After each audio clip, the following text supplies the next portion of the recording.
Welcome to Family History Mysteries, a podcast that tells the stories uncovered through family history research, the unexpected stories of everyday people. I am an avid family historian who has been compiling my family tree for over 15 years, with nearly 20,000 people recorded in my trees. And please put a review on my podcast. That will certainly help in getting the word out there and creating more listenership. Episode 221, William Weatherly. In the Sydney Farmer and Settler on the 4th of November 1914, it announces that Mr. W. Weatherly, a wealthy squatter. It states the probate's been granted of the will of the late Mr. William Weatherly of Brighton, Melbourne, lately of Billilla Station, New South Wales, who died on the 1st of September, the whole of his estate, less certain legacies to employees, he bequeathed to his widow and children. The net value of the New South Wales estate was sworn at £169,500, of which £91,500 represented realty and included station properties, Coles Creek and Chilcots Creek near Willow Tree, with £16,500 of stock and £26,700 of mortgages. William Weatherly was born on the 31st of December 1839 at Old Cambus in Berwickshire, Scotland, to James Weatherly and Agnes Kinghorn. He was the eldest of 6 sons. In 1860, at the age of 21, William came to family friends Robert Hood and the Churnsides in Victoria to gain rural experience. He originally intended to settle in Queensland, but there was an outbreak of scab in New South Wales and it closed the border, and it forced him to sell his sheep at a disastrous loss. In 1863, he returned with Willie Hood from Hungerford, Queensland in 3 weeks, riding only one horse each over nearly 2,000 kilometres. William repaid his debts by working for the Churnsides, and he subsequently became a managing partner in T. Churnside and Company, holding a 1/6 share in the 450,000 acres of Billilla. He married Jeanie Thompson Wilson on the 19th of December 1878 at Earlston, Berwickshire, Scotland, when he was 38. In the Melbourne Australiasian on the 8th of February 1879, it announces the marriage. Weatherly Wilson on the 19th of December in Scotland. William Weatherly, eldest son of James Weatherly, to Jeanie Thompson, second daughter of the late Charles Wilson, JP. They emigrated to Australia by 1881 and had 3 children. Lionel in 1881, Violet in 1883 and Gladys in 1888. The eldest children were born at Billilla. This property was near Wilcannia in New South Wales, and their youngest was born at their home they called Billilla in Brighton, Victoria. With George and Anthony Bose Kelly in 1884, he bought a 1/14 share in the new Broken Hill mine from Sir Sidney Kidman for £150. William's half equity made his fortune. There was a mention of the ownership of Billilla on the 10th of January 1886 in the Deniliquin Pastoral Times, that William Weatherly said he was the manager of Billilla Station and part proprietor with Thomas Churnside and others. By the 11th of January 1887, he stated that he was the managing partner of Billilla. In 1890, he was a Fellow of the Royal Geographical Society in London, and he moved his family in 1888 from Billilla to Brighton in Melbourne and invested systematically in land, buying a string of properties after 1895. The newly purchased home in Brighton included a mansion that was built in 1878 by Robert Wright, a successful miner on the Ballarat goldfields, who purchased it off on land which had been originally owned by Nicholas Ware. It was a substantial home of 13 rooms in mid-Victorian style. It featured an Italianate parapet and urns and a 3-storey tower. In 1879, the cost of the home and an economic slump forced Robert into bankruptcy, and the bank took over the mortgage of the home and let it to tenants. William then purchased the home of one of the tenants, Henry Butler, who had purchased it and sold it directly to William on the same day. William Weatherly named the home Billilla, and using prominent architect Smith and Johnson, he designed renovations of the house, including a 6-stall stable building. On the 1st of June 1888, it mentions in the South Australian Register that William Weatherly and George Kelly were elected directors of the Block 14 Silver Mining Company at Broken Hill. 2 months later, the prospectus of the Pastoral Finance Trust and Agency Company of Australasia with a capital of £2 million, and it states that William Weatherly of Churnside and Weatherly, Billilla Station, New South Wales and Middle Brighton, Victoria. So he's advertising that company for £1 shares with the power to increase. In June 1891, the Block 14 mine, as it was known then, was changed to be named Broken Hill Proprietary Mine, in short BHP. In that same year, William Weatherly was appointed as director of BHP, and 4 years later he purchases a large property called Wollongoon near Mortlake in Victoria. It comprised of nearly 11,000 acres, and he also bought Coonawarra Estate near Mortlake that had 15,000 acres of freehold land. In 1897, William Weatherly purchased Collie Creek at Willow Tree in New South Wales. In addition to the works undertaken on Billilla and its outbuildings, the Weatherlys also had 2 other houses on the same property. They seem to have been built in the late 1800s. One of them, Dresden, is now demolished, and it was very close to Billilla in the northwest corner of the garden. Its occupants appear to have been closely associated with the main house, as it doesn't show a fence dividing the two. Dresden was demolished before the 1907 works on the property. The second house, Carrollside, was occupied by Mrs. Weatherly's mother after she emigrated from Scotland, and it was a smaller version of Billilla's Italianate style. It's possible that Carrollside was built by the Weatherlys soon after 1888. In 1900, William made plans and alterations to Billilla in an Art Nouveau style.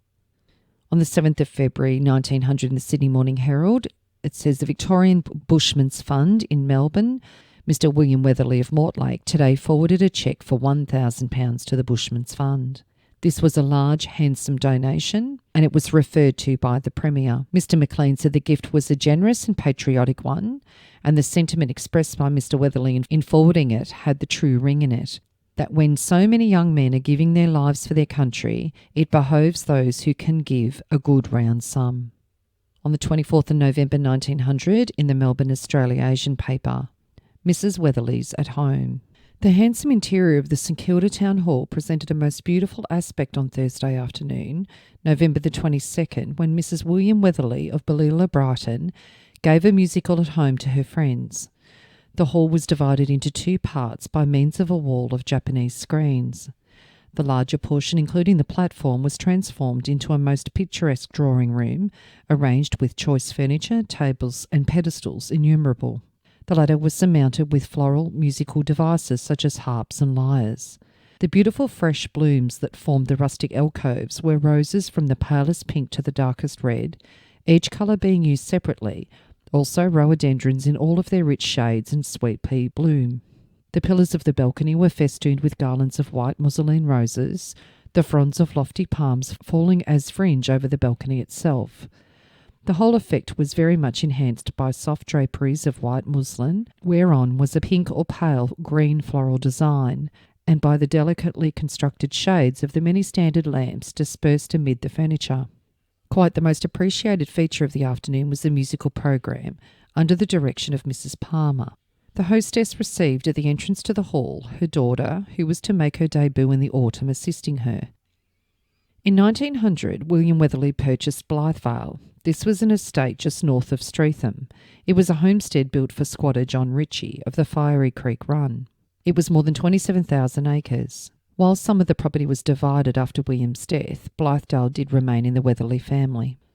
On the 2nd of September 1905 in the Brighton Southern Cross, Mrs. William Weatherly, president of the Brighton branch of the Australian Women's National League, was at home at the Brighton Town Hall on Monday evening to about 200 branch members and friends. The mayor formally introduced the speaker of the evening. In 1906 and 1907, William made further alterations to Billilla, and it was thought it was in preparation for his retirement. These alterations are not much different from what it looks as today. On the 24th of May 1906 in the Melbourne Table Talk, Mrs. William Weatherly and her daughters have returned from the Western District and are now at Billilla in Middle Brighton, where they will remain for the winter. On the 20th of July 1907 in the Melbourne Australasian, Mrs. Weatherly's dance. Mrs. William Weatherly of Billilla, Middle Brighton, gave an enjoyable ball at the St Kilda Town Hall on Wednesday evening. On the 9th of September 1909 in the Melbourne Argus, Dalgety and Company Limited report having sold on behalf of Mr William Weatherly 5,700 acres of freehold land forming portion of the well-known Blythedale estate situated near Streatham in the Western District of Victoria to Joseph Fell and others at a satisfactory price. On the 5th of September 1914 in the Victorian Brighton Southern Cross, the death of Mr William Weatherly of Billilla in Halifax Street took place on the 1st of September. Mr Weatherly came out to Australia 54 years ago from Scotland, his native place being Old Cambus in Berwickshire. In mining circles, Mr Weatherly achieved success as one of the original Broken Hill proprietary. Immediately prior to his death, he was engaged in grazing pursuits, having a station in the Mortlake district and a farm at Romsey. He leaves a widow, one son and 2 daughters. The funeral was of a private nature, with only relatives and immediate friends of the family being present. The deceased was the father of Mr L.J. Weatherly of Wollongoon Station and was one who greatly benefited by the opening up of the Broken Hill mineral field and also was a large landholder. Within a few days of his death, he gave £1,000 to the Patriotic Fund. He was a partner with Mr T. Churnside in a station on the Darling. In 1918, a cyclone swept through Port Phillip Bay and the stone finials on the parapets and the towers of Billilla came crashing down, causing the porch parapet and ceiling to collapse.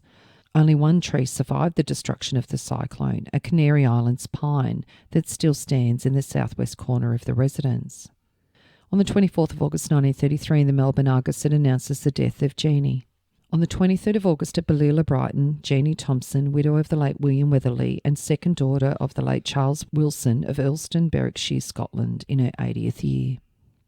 And on the 22nd of October 1933 in the Perth Sunday Times, rich estate, Victorian widow leaves £177,500, bequests to her servants. In Melbourne, Mrs Jeanie Thompson Weatherly, widow, late of Brighton, who died on the 23rd of August, left personal property valued at £177,652 in Victoria. After the payment of legacies and the provision of annuities, this is divisible between the children in the terms of the will. She also has assets in New Zealand and New South Wales. She bequeathed £300 to her chauffeur, William Hayne, £150 each to her head gardener, Felix Blencourt, and under gardener, Henry Loney, and £50 each to another under gardener, J. Enever, and her parlour maid, Elizabeth Garvey. Mrs Weatherly was for many years an executive member of the Australian Women's National League and was president of the Brighton branch for the league for 25 years. Her husband, Mr William Weatherly, was a well-known station owner and shareholder in the Broken Hill Proprietary Limited, who died some years ago. Mrs Weatherly left 2 daughters, Miss V.K. Weatherly and Mrs H.T. Mackenzie, wife of Commander Mackenzie of Trawalla, and a son, Mr Lionel Weatherly of Mortlake. Her children gave a £500 memorial for the William and Jeanie T. Weatherly Memorial Ward at St Andrew's Hospital. Their children, the firstborn was Lionel James Weatherly, who was born on the 12th of May 1881 at Billilla in Wilcannia, New South Wales. Lionel attended Trinity College at the University of Melbourne, graduating with a Bachelor of Arts degree in 1904. He received a Master's degree in Arts in 1908 from Cambridge. His right side was partially paralysed in his youth, though this affliction did not prevent him from fox hunting in England in 1908. He returned in 1909 and his father gave him ownership of a major part of Wollongoon at Mortlake and the lease of the balance, and in 1910 he took over the management of 2 other properties. On the 15th of December 1910 in the Melbourne Punch, the engagement was announced between Mr Lionel James Weatherly, son of Mr and Mrs William Weatherly of Billilla, Brighton, and Miss Fairley Alice Floyd Chomley, younger daughter of Mr and Mrs George Chomley of Killeen in Longwood. They married at Longwood on the 27th of April 1911, and the Bishop of Wangaratta officiated it. On the 2nd of May 1911 in the Port Fairy Gazette, in response to the invitation of Mr and Mrs William Weatherly of Wollongoon, a large gathering assembled at the Ellerslie Public Hall on Thursday evening to do honour to Mr Lionel J. Weatherly, who was that day married to Miss Chomley of Killeen in Longwood. Every town within a radius of 30 miles was represented. They had 5 children together. Lionel tried to enlist in World War I, but was rejected because of his paralysis.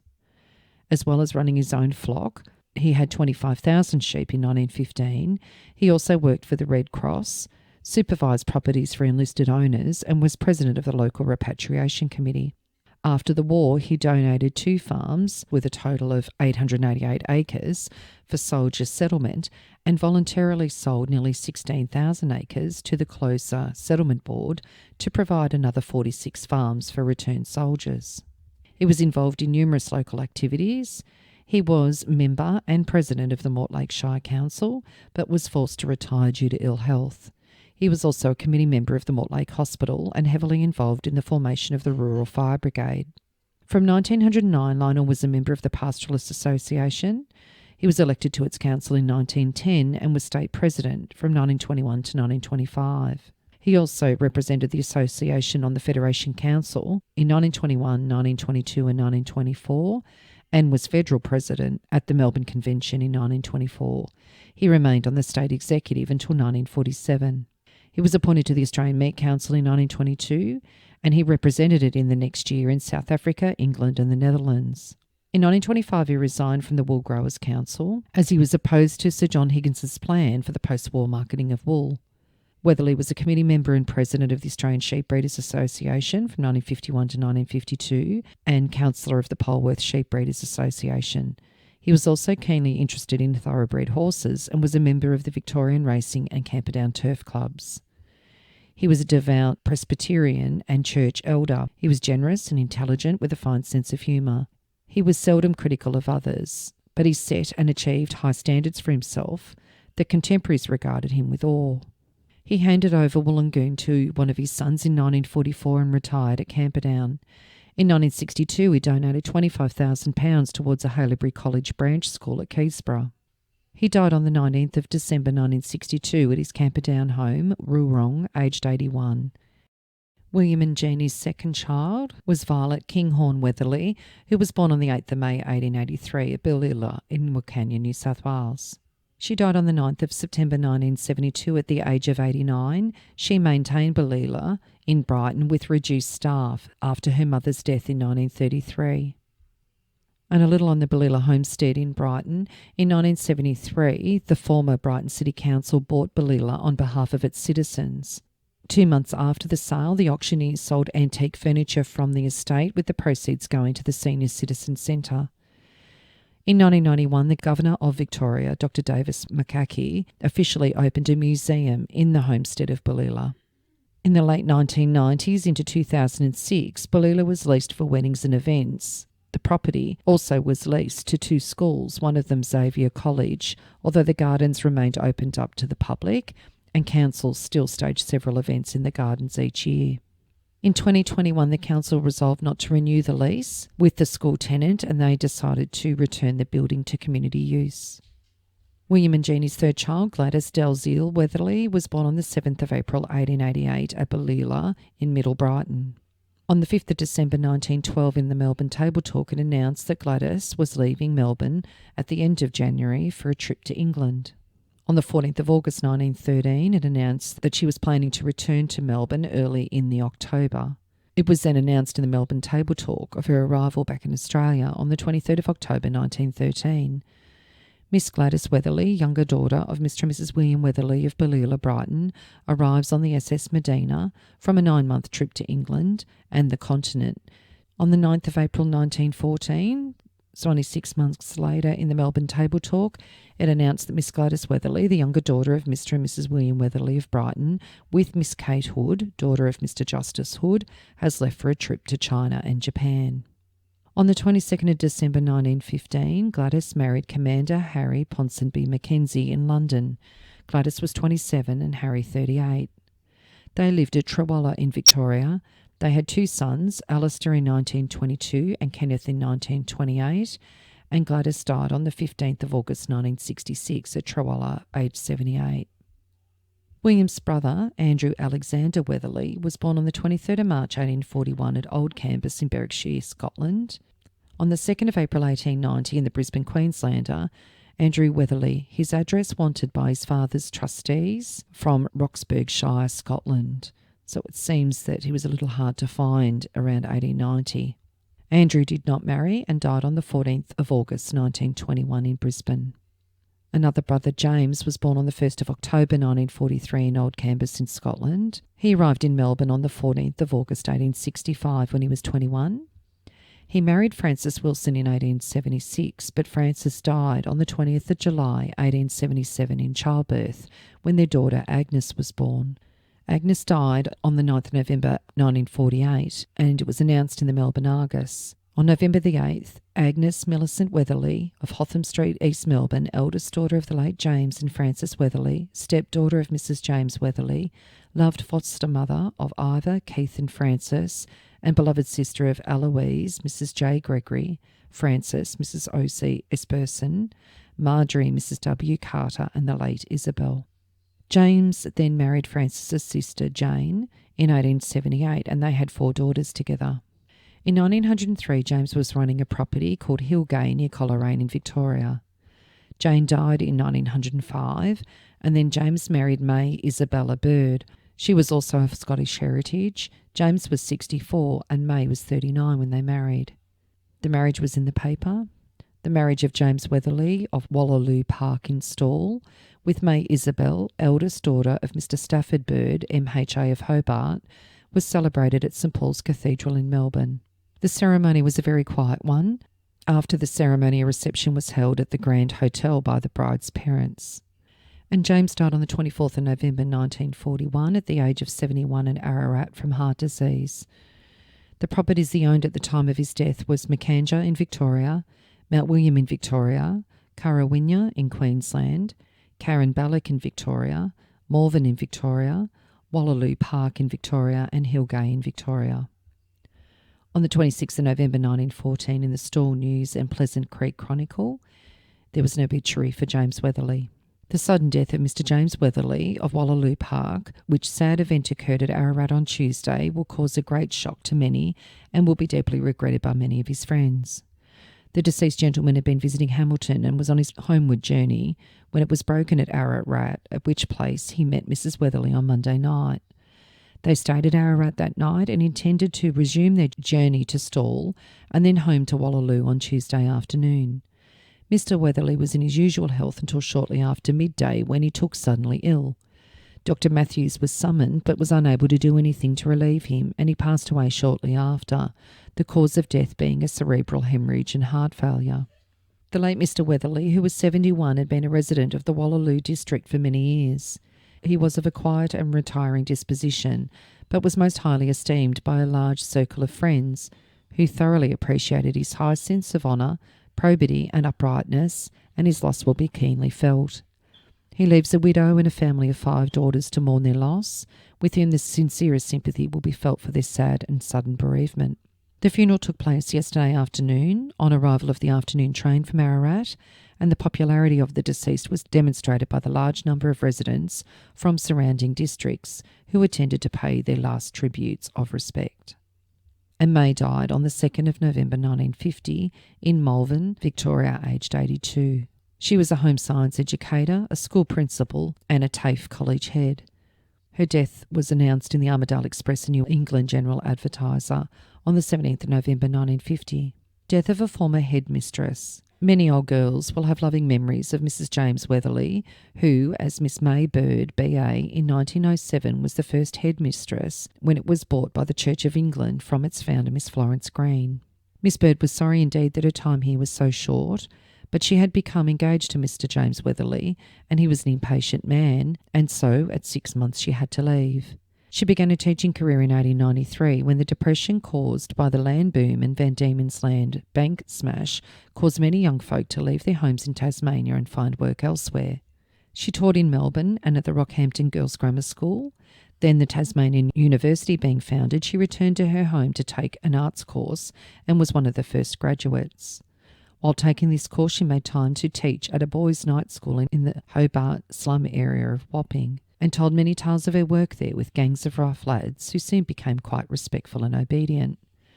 Recently, when she was in Hobart, an old man, after all these years, saw her in the street and said, "Miss Bird, I have never forgotten how you talked to me and influenced me at that old night school."